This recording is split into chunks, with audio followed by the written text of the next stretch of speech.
Hello. Once again, Sunday was just wonderful on our video conferencing. Who would know? Who would have ever known that we would enjoy doing that so much? So Paula popped in to say hello, and she was at a yoga conference, a big thing in Dallas, and we appreciate her joining us. And Tino was out with his little girls, but he sent in his lines and his thoughts about it, and I'm going to read them to you. I just thought they were wonderful. And it made all of us realize that those of you that can't join us, if you would send your lines in anyway, you can still be a part. And we will get the feeling that you had when you were in the meditation that was important to you. So it was kind of a group decision that even though you can't join, we sure would like for you to send in your lines. It makes us keep the circle spinning. Okay, so I'm going to start with Linda's, and she was getting her lines from Bring Doubt Inside. I think it's one of the latest ones. And the whole thought process, I'm not going to read it, but the whole idea is that when we're out and about in our everyday world, if we truly have a central belief, a belief that we have embraced in eternal life, in the eternal within us, even though we might get far-flung, or we may hide behind a veil, or just kind of lose track of ourselves, we still have that basic trust within us. But when you start the meditation, and you start the breath and the vibrations, the idea, the word of trust blossoms. It's hard to really grasp the word trust until you are in that vibrational field that you create yourself. And then it all seems so clear. And she also mentioned that in this meditation, there was a moment where we took the trust and brought it from the bottom of our bodies to the top in a spiral like a vortex. And it was definitely one of those moments where you got this rush of feeling. So that was Linda's. And I'm going to stop the video and I'm going to start a new one so that I can give each one my undivided attention. Okay, Tino's was next, and he got his line from Let Your Thoughts Rest. And I think it was the beginning of the meditation that I said the lines, realize at this moment that this body, this mind, this soul is your priority. And when that is true, everything else comes easily. Deep breath and let those words sink in and make them resonate with you. You may just want to say them to yourself. Okay, so the next one was Jill's, and she got hers from the campfire. And the campfire was a wonderful visual, and it was an analogy of how we need to keep the inner fire going within us, like a campfire. Keep the glow of wisdom tended to, that we need to place wood upon it to keep the fire alive, but it never, ever, ever goes out. We just need to be good stewards of the campfire within. The next one was Cheryl's, and she just loved Untie the Knot, Unravel the Braid.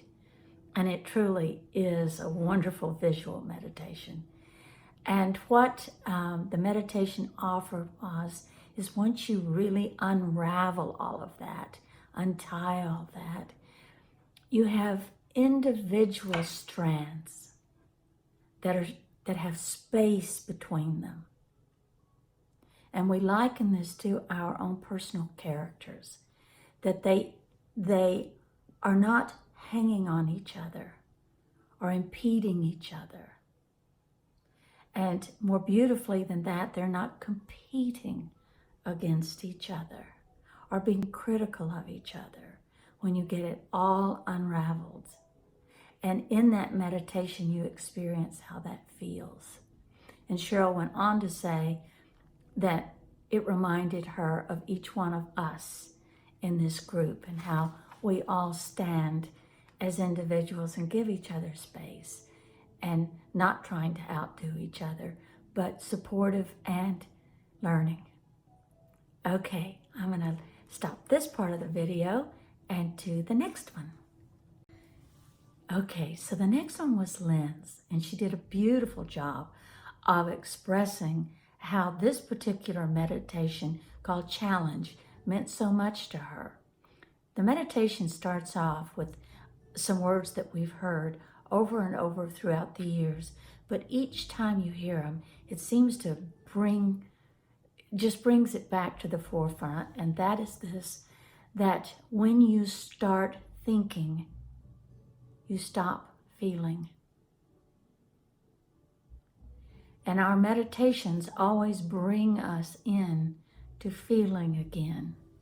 And then the meditation went on to talk about how the things that are held very, very deep inside of us are hard to express.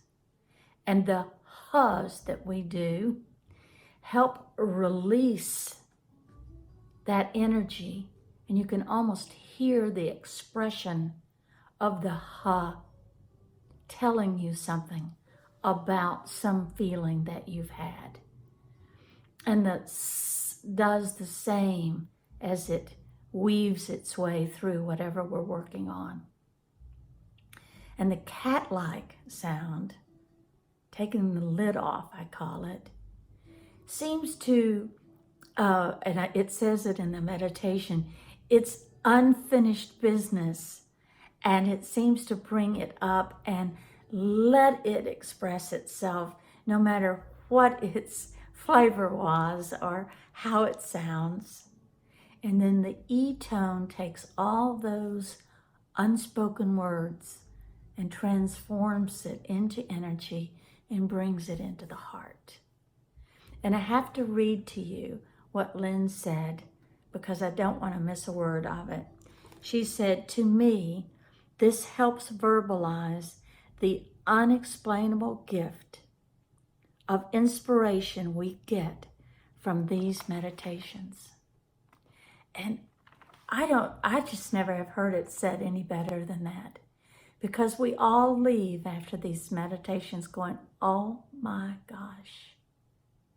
So this is the gift we get, is the knowledge that is transformed from just sounds into almost words that we can hear, and they mean something. It becomes something tangible to us as we release it. So there you have it. Thank you, Lynn. I love that. All right, so everyone talked about doing their videos of themselves, and if you haven't done them yet, please do so. Everybody seems to have enjoyed doing them. It was difficult at first, feeling awkward, etc. But everyone made it through it, and everyone learned something about themselves doing it. And so do that first if you haven't. And then the next challenge is to do one of your lines in the video, so that you are saying the lines, not only the sentences, but expressing what they mean to you. And let yourself feel your heart, feel your vibrations, feel that you really want to communicate to whoever's in that camera what you're trying to say. And then take a look. You'll really be surprised. Okay, so that's it. Namaste, and we'll see you week after next. Bye-bye.